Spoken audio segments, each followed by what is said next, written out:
Hello guys, welcome to today's video. Today I'm going to be giving you a guide on how to use activators in Geometry Dash. And you might notice I'm using my voice. That's probably just because it's going to be easier to communicate. And so anyways, let's get right into it. Okay, so what are activators? Activators are this tab with the yellow orb here. And the first one we got is the yellow pad. And it launches you to a medium height, as I'm going to demonstrate here. The next one is the pink pad, which launches you to a small height. And then the red pad, which launches you to a big height. And the last one is the blue pad, which changes your gravity. After that, we have orbs, and the first orb is the yellow orb. And orbs they're less than pads, so you can see the difference as it launches you. Oh, that's not a good example. You'll see here what happens. You can see how high that launches you, and the orb launches you a lot less. So yeah, and the next one we have is the pink orb, which launches you the smallest out of all of them. And of course we have the red orb, which launches you a big height. And the blue pad orb, which changes your gravity. And the next one is the green orb, and it's a bit more confusing, and so are the rest. So I'm gonna build a small platform here because the green orb is gonna work better like this. So in a moment you'll see what will happen now that the green orbs are there. Oh, sorry. So you can see it changes your gravity, but also performs a jump. So it's basically a combination of the blue orb and the yellow orb. Next up, we have the black orb. And what it does here is it sends you straight down to the gravity. So I'll just do that again. It's different than if you just miss it. Because if you can see how the difference between how fast I fell with both. Next up, we have the green dash, and I'm just gonna build a small platform here. And what it does, sorry about that, what it does, you'll see that it just, when you hold it, it just sends you in a straight line. But it's not always a straight line. If you rotate it like that, it just sends you wherever it's pointing at.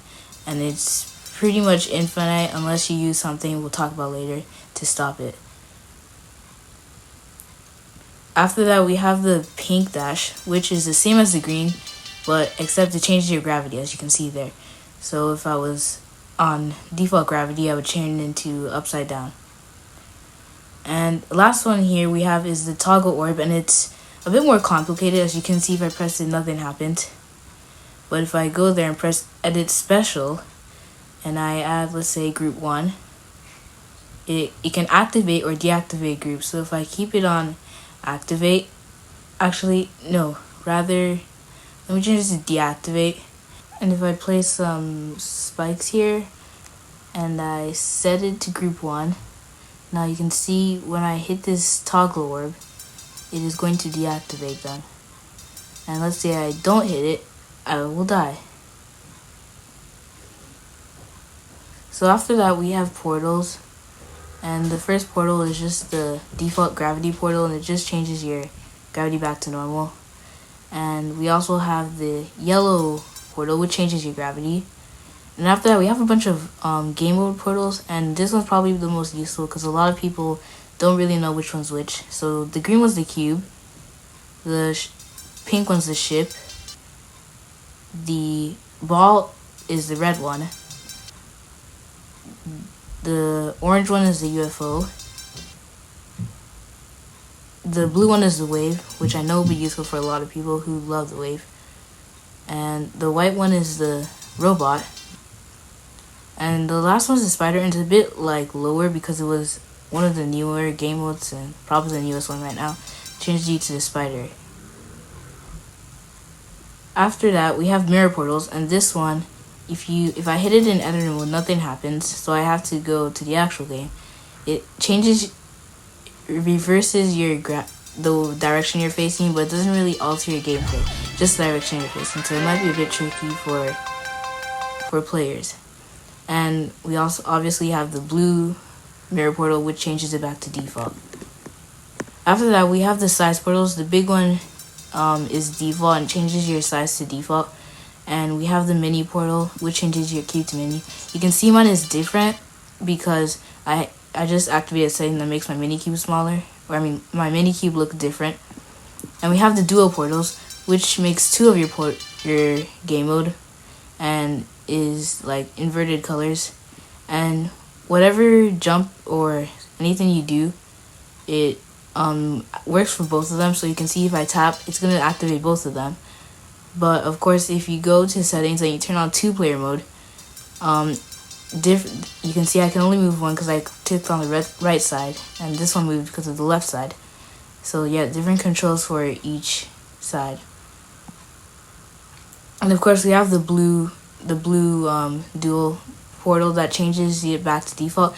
Next up, we have the teleport portals, which teleport you to a different Y position. And you can obviously change it to as high as you want and rotate it to however you want. And another thing is you can't change, the blue one is the main one that changes the X position, but if you try to select the orange one and you try to move it, yes, you can see it's not doing anything. After that, we have the speed portals. The 0.5 speed is not actually ×2 speed slower. It just makes it a bit slower. And you can see that the blue one's default 2 is ×2 speed, ×3 speed, ×4 speed, which I'll demonstrate in a moment. That's ×2 speed,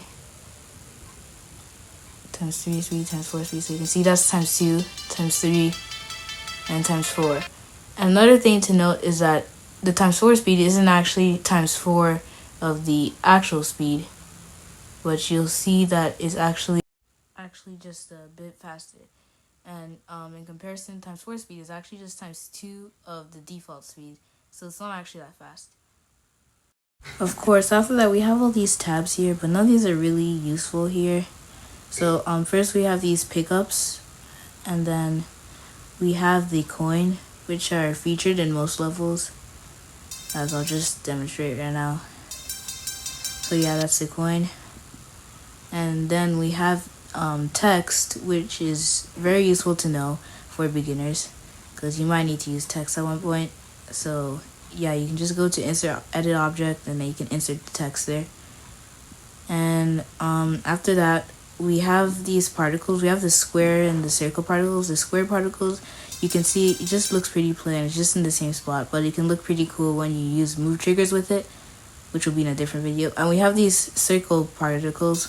You can see it gives that nice effect, which can be used for like lava or something, whatever you want to do. Next, we have these blocks here. The first one's the D block, and it's mostly for the wave. So I changed this game mode to wave, and oopsie, let me just change this.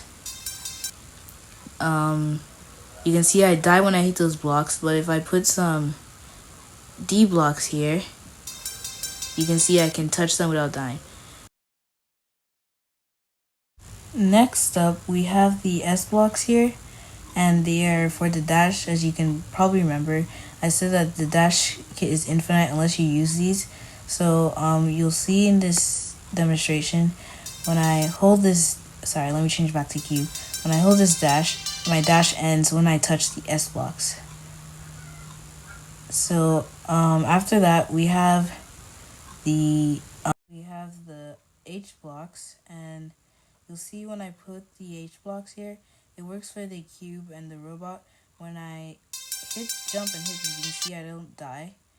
But if let's say I remove these H blocks and they're just ordinary blocks, you will see that I will not survive. So yeah, I died there. So that is what the blocks are for. And that's it for this video, so see you in the next video.